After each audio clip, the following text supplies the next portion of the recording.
জাতীয় নাগরিক পার্টির আহ্বায়ক নাহিদ ইসলামের উদ্দেশ্যে বার্তা দিলেন অন্তর্বর্তী সরকারের প্রধান উপদেষ্টা ডক্টর মোহাম্মদ ইউনূস।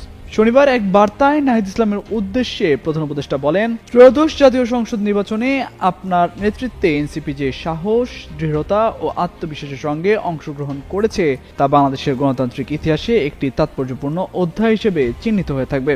প্রধান উপদেষ্টা বলেন, মাত্র এক বছর আগে ২৪-এর ছাত্র জনতার অভ্যুত্থানের প্রেক্ষাপটে জন্ম নেওয়া একটি নবীন রাজনৈতিক দল হিসেবে ৩০টি আসনে প্রতিদ্বন্দ্বিতা করা, তার মধ্যে ৬টিতে বিজয় অর্জন করা এবং আরও কয়েকটি আসনে তীব্র ও সম্মানজনক প্রতিদ্বন্দ্বিতা গড়ে তোলা এক অসাধারণ অর্জন। এই সাফল্য কেবল নির্বাচনী পরিসংখ্যানের বিষয় নয়, এটি তরুণ প্রজন্মের আত্মপ্রত্যয়, স্বপ্ন, গণতান্ত্রিক চেতনার শক্তিশালী প্রকাশ।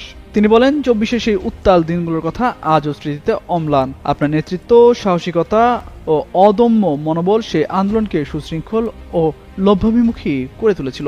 আপনার সহযোদ্ধাদের আত্মত্যাগ ও দৃঢ় অবস্থান জাতির হৃদয়ে গভীর কৃতজ্ঞতার অনুভূতি জাগ্রত করেছে। এই সময় জাতির পক্ষ থেকে সবার প্রতি গভীর শ্রদ্ধা ও কৃতজ্ঞতা প্রকাশ করেন তিনি।